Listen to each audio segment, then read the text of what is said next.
हमारे और आपके भविष्य के लिए, आपके बच्चों के, हमारे बच्चों के भविष्य के सुख सुविधा के लिए, देश की उन्नति के लिए, इस देश को विश्व में स्थापित करने के लिए कितने सारे लोगों ने अपने जवानी के सपने, अपनी जवानी, अपनी पूरी जिंदगी कुर्बान कर दी, अर्थात शहीद हो गए।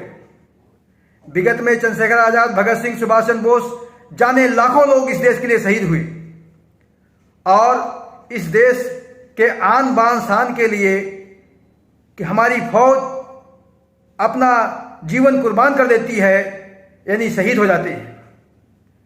अब सोचिए जो मैं कहने जा रहा हूं कि जब ईवीएम का बटन दबाने का नंबर आता है तो वो इसलिए नहीं शहीद हुए, कुर्बान हुए, अपने सपनों को कुर्बान कर दिया, अपना सब कुछ न्यौछावर कर दिया कि आप अपने स्वार्थ के लिए बटन दबाएं, प्रदेश के लिए नहीं, देश के लिए नहीं।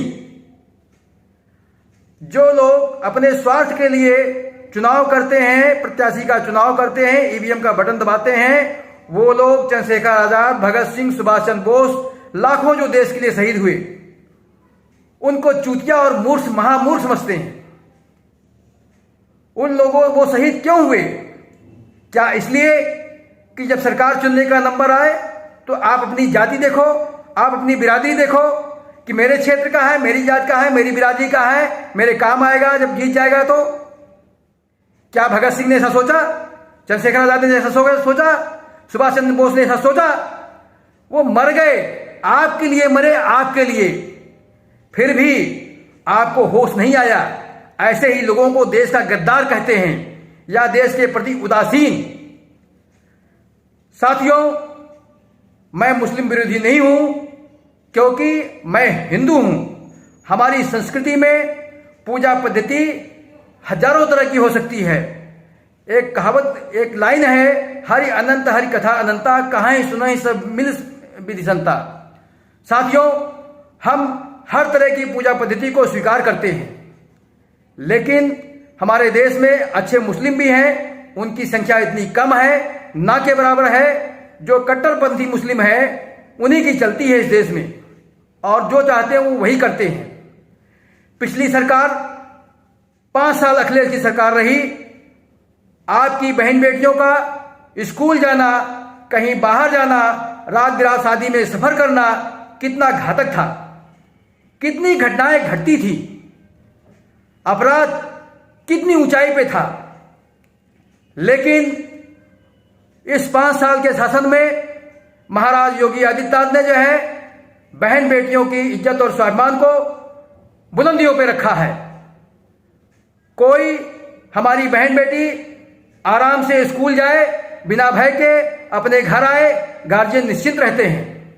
नहीं तो अखिलेश सरकार में सोहदे स्कूल के गेट के सामने खड़े रहते थे लड़कियों को छेड़ने के लिए, और कभी कोई पुलिस कार्रवाई करती थी तो किसी मंत्री और किसी नेता का फोन आ जाता था कि मेरा आदमी है।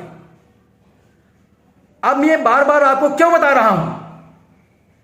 पिछली सरकार, अखिलेश सरकार का तुलना कीजिए महाराज योगी आदित्यनाथ की सरकार से। दो में से एक सरकार तो आपको चुननी ही चुननी है, तो तराजू पे तौलिए। जो लोग अस्थायी मुद्दे पर वोट देते हैं उनको भी मैं महामूर्ख मानता हूं। साथियों, महंगाई हमेशा ऊपर नीचे होती रहती है। महंगाई क्षणिक होती है, महंगाई 5 साल के लिए कोई महंगाई नहीं होती है। लेकिन आप ईवीएम का बटन दबाओगे तो आपको 5 साल के लिए सरकार मिलेगी। इस देश को बनाने के लिए लोगों ने अपनी गर्दन कटवा दी। क्या आपने गलत बटन दबा दिया और गलत सरकार आ गई तो क्या आप अपना हाथ कटवाएंगे? नहीं कटवाएंगे, क्योंकि आपके अंदर वो त्याग नहीं है। तो फिर जब ईवीएम बटन दबाने का नंबर आए तो प्रदेश की उन्नति के लिए, शांति सुरक्षा व्यवस्था के लिए आप वोट कीजिए। महाराज योगी आदित्यनाथ की सरकार में 5 साल में कोई दंगा नहीं हुआ। अखिलेश सरकार में इतने दंगे हुए, एक दंगा कोसीकला, मुजफ्फरनगर जैसे दंगे इतने ज्यादा वायरल हुए देश में, जन जन जानता है। सचिन और गौरव जाट लड़के मरे। क्यों मरे? क्योंकि उनकी बहन को कट्टरपंथी लड़के जिनको इस्लामिक जिहादी भेजते थे, जिसे लव जिहाद कहते हैं, छेड़ते थे, वो मना करने गए उनके बाप से, उनके मोहल्ले में। बदले में क्या हुआ? उन दोनों की गर्दन काट दी गई। यानी कोई अपनी बहन बेटी की सुरक्षा के लिए आवाज उठाएगा तो अखिलेश सरकार में वो मारा जाता था गुंडों और बदमाशों के जरिए। क्या ऐसी स्थिति आप फिर चाहते हैं? जातिवाद भूल जाइए। याद रखिए, आप जो बटन दबाएंगे उससे 5 साल की सरकार मिलेगी। अब एक बात और कहूंगा, ये समझने की कोशिश कीजिए। आपके बच्चे, कोई बंबई कमाने जा रहा है, कोई गुजरात कमाने जा रहा है, कोई चेन्नई कमाने जा रहा है। क्यों? क्योंकि आपके प्रदेश में बड़ी बड़ी कंपनियों का निवेश नहीं होता है। जो इंजीनियर बनते हैं वो बाहर कमाने जाते हैं। योगी आदित्यनाथ जी की सरकार में इस 5 साल में बड़े बड़े पूंजी निवेश भी हुए हैं, बड़ी बड़ी कंपनियां आई हैं और अगले 5 साल में और भी कंपनियां आएंगी।